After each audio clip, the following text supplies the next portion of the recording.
Good day and welcome to the show. Soul Covers here. It is Monday, 31st of March. It is the last day of March.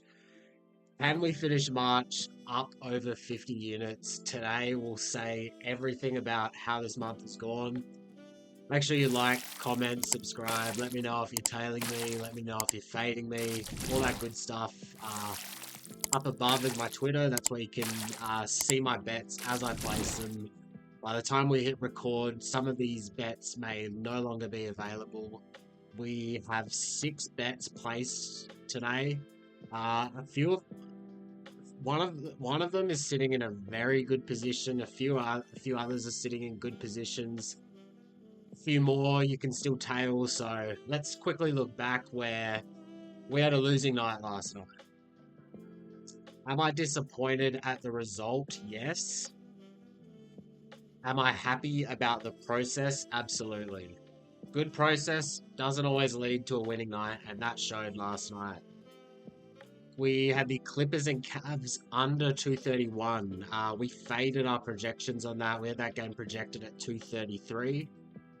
We saw some nice trends going towards the under in these like revenge spots, day games. Didn't work out for us. That game closed at 230.5, so finished on a point of CLV there. We will take it. Now, the bet that really cost us last night was the Blazers. Like, that was just really disappointing. Like, the Blazers, they they were up by around 6 points at halftime, and they just completely collapsed in the second half. They scored 35 points in the second half. But look, would I place a bet at +9 that closes at +7? I'd place that bet 100 times out of 100. I know you would as well. Didn't get the result we wanted, but it was a great bet. We also played the under in that game, which was a fairly sweat-free cash. I actually had no opinion on that under. It was basically just a market read. We picked off an off-market number, picked up at 223.5, while most of the market was at 221. That game finished at like 203 points. And then we also had the over between the Spurs and Warriors. I think that game closed around 232.5. That was a reasonably sweat-free bet. They scored like 260 or something in that game. All right, let's get into the slate. We are starting off the slate with just probably the best game on the slate. Jazz Hornets, anyone? Let's keep this very short and sweet. You should not be betting this spread under any circumstances. I'm not even going to read the injury report. I mean, LaMelo Ball is not playing this game. We saw it open at Jazz -2. It is now at Hornets -1. I have zero opinion on this spread. Looking at the total, we saw the rec books open this total at 226. I didn't think hard enough about it, and I think, yeah, they opened it at 226. I think it quickly moved down to 223. And now we saw Circa open at 220. It is now at 219. Yeah, clearly an underspot. These last two Hornets games, I do not think the recreational books have been pricing in LaMelo not playing. He's worth around 6 to 7 points to a total. So yeah, now at 219, I'm definitely not chasing steam, although I'd say under is still the right direction to go. Let's get this shit off my screen. Moving on to a much better game. Pacers hosting the Kings. Two teams just trending in opposite directions. Pacers trending up, Kings trending very much down. Benedict Mathurin is out. Jake LaRavia and Devin Carter are out.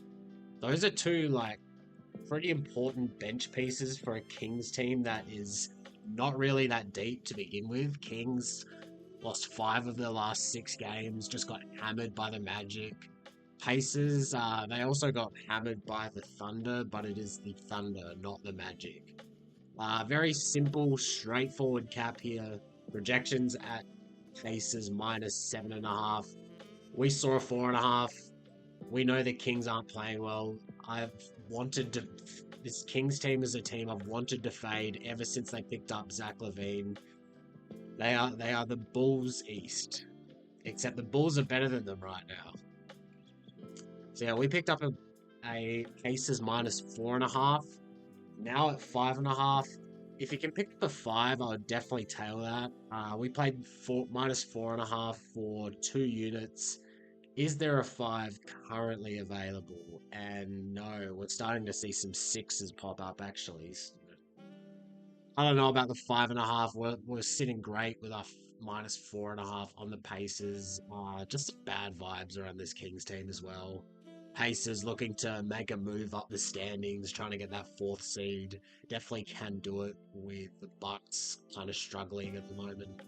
As for the total, opened at 235.5. It is now at 233.5 at circa. So some movement down off that 235. What did circa open at? They opened at 235 as well.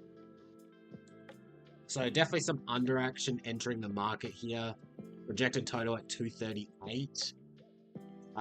Kings, they are 12-8 to the over against top 10 pace teams. We saw these teams play in Sacramento, where the Pacers won by 27. That game went under, and the market also pushed the total down as well. So I've got nothing here on the total. I'm not in the business of fading the market. So let's move on to my Clippers in Orlando playing the Magic. Clippers coming off a solid loss. Solid loss to the Cavs where they covered all numbers, open and close, losing by 5. Magic coming off a big win against the Kings. No injury report for the Clippers. Kawhi Leonard should play this game given he rested the last game. Norman Powell, maybe. I'd say he'll probably play, but he could sit out. I'd say he plays though. Cole Anthony is still out for the Magic. We got this game projected as at a pick'em, slightly edged towards the Magic. We saw this spread open as low as Clippers -9.5. -1.5, sorry. We saw the sharp books open it at Clippers -2.5. Circa has been bouncing this line up and down. It went from 2.5 to 3, then saw a sharp move towards the Magic, back to 2, now back at 2.5. And I need to get the odds back on screen. We see Bet365 at Clippers -2.5. I do not have anything on this spread. It is a very well-priced spread. I'd say probably Clippers, but yeah, I'm not playing into the spread. We saw the total open at 214.5. At the rec books, it opened at 212 at the sharp books. We've seen some under action, heavy under action now at 211. One pair of pants later. We see the Bet365 total at 211. We see Circa at 210. We see Bookmaker at 211.5. So yeah, projections like the under. Magic have been playing a lot better offensively this last two weeks. So I've got no bets spread or total on this game, so let's move on to Heat Wizards. Now, this was just an opening line that made no sense. We saw this spread open at Heat -6.5. We know the Heat, they're missing like some key pieces, Duncan Robinson, Andrew Wiggins, Kevin Love. Wizards, they are missing Bilal Coulibaly, Chris Middleton, Karshawn George.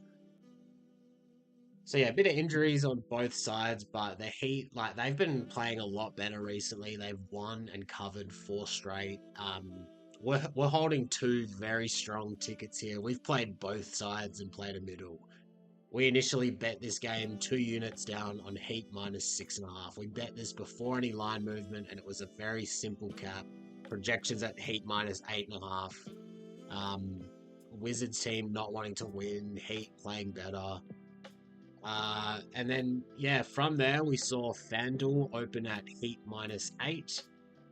Bet365 and DraftKings was still laying that 6.5, so we picked up another unit on Heat -6.5 for a total of 3 units down on Heat -6.5. This spread got as high as Heat -10 at circa. Then we saw the line creeping back towards the Wizards. We saw some nines pop up. From there, we just played a unit back on the Wizards, +9.5. Now we see the spread at Heat.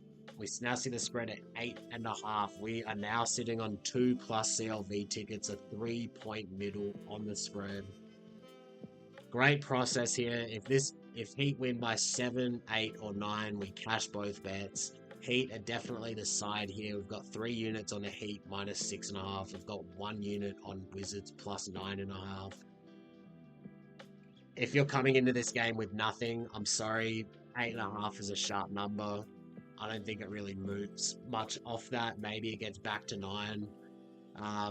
Yeah, I'm sorry, you're late to the party. Go follow me on Twitter at SaltCovers. You can tell these bets as I place them. As for the total, we saw this open at 220.5. We saw it, what did I go, the sharp books at 221. Damn. And we've seen some heavy under action here. Projections at 221.5. I've got nothing on the total. Looks like under action is entering the market now at 216. There is no point chasing steam. So let's move on. We are very happy with this middle that we've opened up. Next, we have the Celtics in Memphis playing the Grizzlies. Another game where we've got some good action in. Jaylen Brown is questionable. Aside from that, fairly clean injury report. Ja is not on the injury report, but you know he's liable to be a late scratch, but I would expect him to play this game. Grizzlies, they fired their coach. They got that little boost against the Lakers, and it did not matter. Now going up against a Boston team that is just clicking on all cylinders. KP is back. Tatum is in. Celtics best net rating on the road in the league. Much better team at covering spreads on the road than at home. Celtics, they've won at least 5 straight. They are 4-1 against the spread in their last 5. They did not cover most recently against the Spurs. They won by 10 against a 12-point spread. Look, I just want to fade this Grizzlies team as much as possible. They are in free fall. This game is going to be no different. This is a slight revenge spot for the Celtics. I mean, the Grizzlies, they beat Boston in January. The Celtics, when they are in this spot where they lost the previous matchup against their opponent, 12-5 this season against the spread.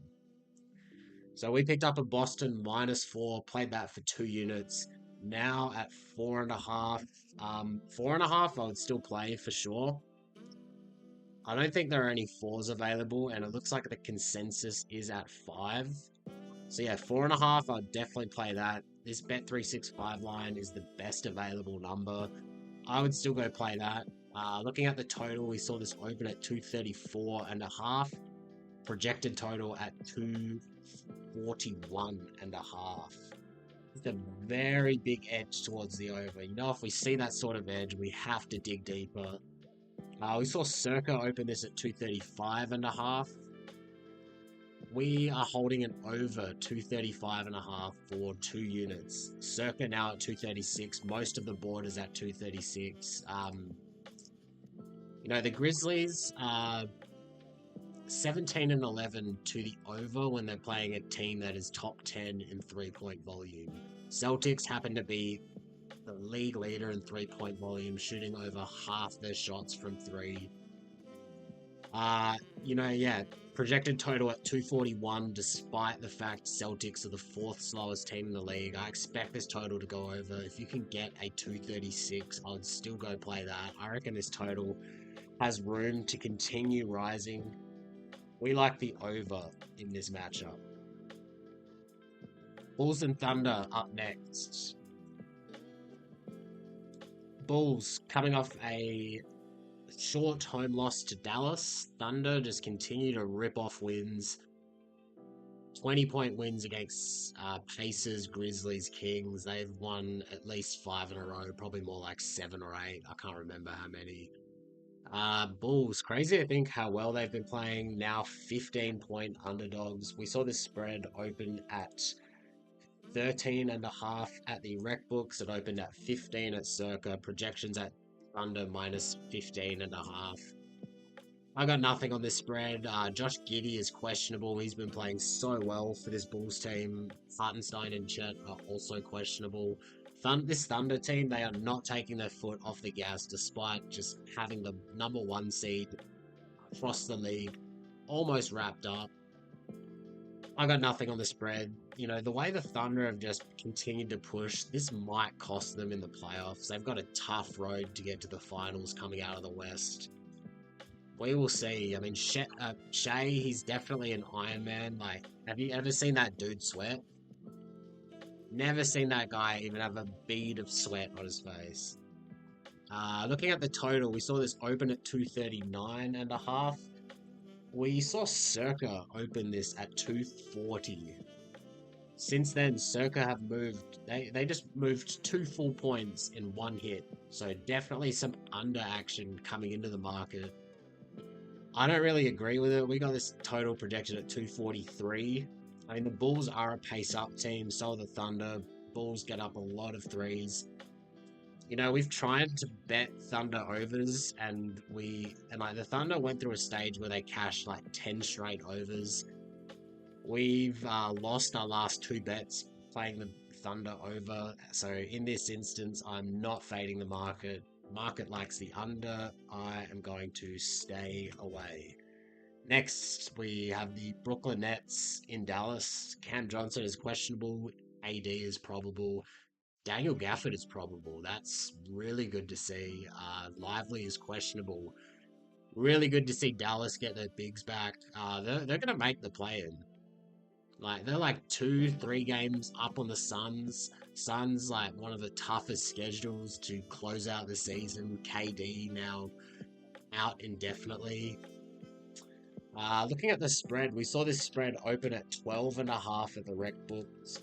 We saw it open at 11.5 at the sharp books, and we've seen some very heavy Nets action. Should probably get this line up on my screen. We see this now at Nets +9. Now, yeah, we got this projected at Dallas -7.5. I would not read too much into that. I basically ignore any projections on a Dallas game because they've just had so many moving pieces. Like, part of that number's got Kyrie in it, part of that number's got Luka in it, part of it's got AD in it, part of it's got Gafford and Lively in it. Like, I'm just ignore the projections, but we have seen some heavy Nets movement.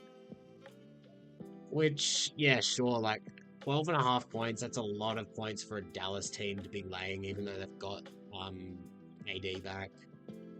I have nothing on this spread. Looking at the total, seen some heavy under action as well. We saw this open at 220.5, now at 218. Circa is at 217.5, which it makes sense because, yeah, #1, Dallas going to be probably getting at least one of their bigs back.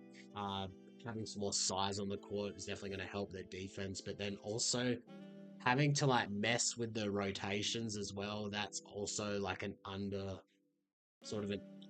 angle you can take. Cam Johnson really important for the Nets offensively, so I understand it, but I don't have any bets on this game. Last game on the card is the Rockets and Lakers. Going to be a great game to watch. Rockets in a back-to-back spot here. They just beat the Suns by 40. Lakers coming off a 4-game road trip, first game back home. No injury report as of yet for Houston. Amen Thompson did tweak his ankle last game. He went to the locker room, he came back and did play. So, will he play this game? I actually have no idea whether he'll play this game. Rockets do have a little bit of wiggle room at that 2 seed. They're about 2 games ahead of the Nuggets. I don't have any idea what's going to happen with this spread. We got this game projected at Rockets -3. Now, again, yeah, I don't really read into my Lakers numbers too much because, like, LeBron's missed time, Luka's missed time, part of it has AD in it. We saw the spread open at 3.5 at the rec books. It opened at 5 at the sharp books. Haven't really seen much movement off that 5. A few 4.5s popping up, so maybe a bit of action towards the Rockets. Yeah, I got nothing on this spread at all. Zero opinion on it. Probably Rockets, but no, not, yeah. Just a tiny little lean to the Rockets, but nowhere near of enough of an opinion for me to go bet this side. But where we do have action is on the total. We saw this open at 226 at the rec books. Circa opened at 226 as well. Circa saw a sharp move down to 224.5. Projections at 223.5. We are holding an under 226.5. Played that for 2.5 units at -105 for those in America, or $1.95 for those in Australia or Europe. Rockets, back-to-back travel spot. Under is 7-3 in this spot. Rockets in back-to-backs in all season, 11-5 to the under. 2024-2025 season, back-to-back travel spots across the league. The under is hitting at 53.3% over 200 games. That would be blindly profitable. Lakers under is 14-7 against bottom 10 pace teams. The Rockets are almost there. Yeah, so projections at 223. Rockets coming off a high-scoring game. I doubt we see them score 140 here. We like the under at 226.5. Now at 224, I personally would not play that. If you get a 225, maybe, but we like our 226.5. So let's get into our best bets of the day. Let's get the odds screen off. We've got 6 of them. We are playing a middle. We got 3 points on a spread on a middle. That is just really great work there. Spread currently at Heat -8.5. So we got CLV on both tickets there. Love to see that. That Heat -6.5 was just a bad line. Love it when you sniff out a bad line, but will it lead to a win? We will see. Pacers -4.5. Got 2 units on that. If you can pick up a 5, go get it. Just think this Kings team is just not playing well. Pacers are. Celtics -4 and the over. If you can get a 4.5 on the Celtics, I believe there is one at Bet365. I'll go tail that. Over 236. If you can get that, we're holding a 235.5. And we also like the under between the Rockets and Celtics. So every single bet has CLV. Some of them, like, not so much, maybe a point and a half, but every single one of these bets has CLV against the consensus and against Circa. That's all you can hope for going into these games. Will we finish March at plus 50 units? Time will tell. Looking at the tickets that we've got, I feel like we're in a great position to do so. Best of luck with all your bets. We will be back tomorrow. Until next time, let's get the books salty.